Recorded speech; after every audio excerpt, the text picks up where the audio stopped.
Howdy folks, Doc here with Last Best Tool. And Estwing has just been a staple company. It's been around since the 1920s, and it produces a lot of forged in America tools, a lot of unique tools, a lot of striking tools, carving tools, chopping tools, hammering tools, classic Estwing yellow and blue. Here's a 3-pound drilling hammer. I have a ton of Estwing tools. Years ago, I was sent some of their tools to test when they were just getting into knives, and basically they forged out what they called kind of a Bowie knife, but it was out of the same steel as their hatchets and axes, which is often way too soft for a traditional knife. What they've done lately is they have expanded into the folding knife space. Now, this is obviously much more intricate kind of than the forging methods that are used with a lot of their other tools. So, yes, in fact, this is made in China. You can see right here, made in China. Estwing is expanding their product line, but to produce something like this, that's a big leap. And I mean, especially in America. I got this on Amazon for 13 bucks. It kind of surprised me when I put it in my hand. I was not expecting much. They have one that's, I think it's a little over 20, that includes a liner lock, which is probably a better system, a little simpler, easier to manufacture safely, and inexpensively. And it looks like it had a flipper on it. I may try one of those, but I wanted to see what was going on with Estwing's overseas production. So what we have here is kind of a classic colored Estwing rubberized handle with the yellow harder plastic drop point folding knife. The overall length of this guy is about 8 inches. Let me pull a little bit more out of that. So as you can see, about 8 inches overall length, and whoops, push my button down here, and about 3¼ inches for the blade length. Now, the blade here is really shiny, and they're advertising it as this AUS8 steel. Now, the quality of a steel is not only the metallurgy, the actual elements and the composition of that particular steel, but also how it's heat treated. And Estwing does know how to heat treat things, so let's hope that their quality folks in China maintain that. But AUS, remember, take a look at that right there, AUS8. It's common steel, not the greatest steel, but it's definitely a good knife steel. What do we have here? This is a SpyderCo Endura Classic. Look at that up close, SpyderCo AUS. It's a stainless steel. So these two technically are the same steel. You've got your kind of more expensive SpyderCo on one end, and you've got your inexpensive Estwing on the other. This does use a lockback mechanism, very reminiscent of the SpyderCo here. I did put a bunch of pressure on this, and it does seem to hold. And if you look at how far this has to be depressed before the blade is released, there's a good amount of bite. Now this is a little weird. There is, I don't know if it's some unevenness in the shape of the backside of the blade, because this applies a bunch of pressure. If I release the pressure, there's not much going on here until I get to this point. I think this might need to be rounded a little different, because this is a funny. I'm hitting a lot of resistance and then nothing. And that's an old school thing where people might get cut as this slams down. Compared that to the SpyderCo. You can see that's what the lockback does.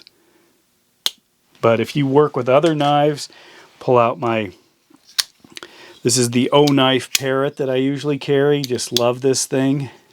Super fast to deploy. Uses a liner lock. When you work with a liner lock, you can see that the entire motion all the way down is nice and smooth. There's no snap at the bottom. It's not a big deal. Remember, it's a $13 knife. Looks like I've got a couple of pretty rough Torx screws here to adjust the pivot. You can see there's some gapping there. You wouldn't expect that on a custom knife, but you're definitely expecting it on something of this quality. Also, if you look at just the spacing, it's not quite all lined up. A little bit of an air gap there. If I look through this side, you can see, you know, there's some space, but again, it's a $13 knife. Comes with a stainless steel belt or a pocket clip. Does works fine. As far as cutting, let me show you that. Here's a piece of cardboard, compliments my dog, and it's got a bit of a serration carved on or sharpened on one side, and then the main blade. But that's pretty sharp out of the box. Sharpness with this kind of a steel should not be elusive, and then the issue with a serration allows you to cut through wet materials, wet cloth, rope, things like that. And I am a fan of the drop point. It does have a little bit of a swedging here, but not much. And then the tip is finished quite nicely. Occasionally that's something that gets dinged along in an expensive manufacture. Very shiny. I mean, it's almost a kind of, I'm used to more the satiny finishes of Estwings. This is kind of one of their classic leather washer handled hatchets. But to see nice shiny metal from Estwing, not unusual. Fits nice in the hand. Does have 3 individual fingers here. This is designed for 2 at the back, just like that. No jimping or anything up front. It does have the pair of thumb studs. One of the things I've noticed is a few times, because of that flip, my thumb has slipped off and I've nicked the actual serrations here. So just if I'm comparing it to something, you know, say like a buck folding hunter or something like that, there's this range in here that's a little different. Kind of reminds me of, you know, a restaurant door where you start to pull it and everything's fine, and then all of a sudden there's a bunch of resistance and you're already on your way in before, you know, you realize you have to pull harder. And anyway, this area right here is a little bit looser, and then a bunch of resistance. You can see that. Just wants to fight coming back. I don't like that. And I think that'd be an easy thing to fix with how this is, kind of the circumference of how that's machined right out there. Whoop, I just did it there again. You can see I'm scratching up my thumb. It's so easy to do because you're nice and smooth. That restaurant door is opening, and then you hit resistance and everything falls apart. So Estwing should clean that up, I believe. But overall, I think this is a great gift knife. A nice early knife for somebody starting out. You're not too worried. You can baton wood with it. It does have a really smooth spine, and the problem with that is if you're trying to run a fire steel or something like that, you're not going to get a spark out of this because it has been smoothed off. Often, you know, bushcraft knives will have a nice sharp 90-degree spine. So if you're scraping on something, you can, like a fire steel, you can get a good hot spark. You're not going to get any spark with this. You're going to have to go to the blade. It's not a big deal. I don't know what the Rockwell hardness of the blade is. Obviously, that's a function of the heat treating, but I imagine that they are using something a little bit on the higher end for a knife like this. You can see it's got fully not skeletonized stainless, looks like liners with the composite rubber overmold on the plastic for the handles. But it fits nice in the hand. It's a nice bright color, and you know, it's one of those things where Estwing, you're just attracted to it if you grew up with this stuff, and I certainly did. You know, this is a classic gift for me, is getting a nice Estwing, you know, classic hatchet. This is a hunting one. You know, something like this is a throwing hatchet. You can see there's a bit of wear on this one. I just love Estwing stuff. I've got a ton of their hammers. I've got a lot of their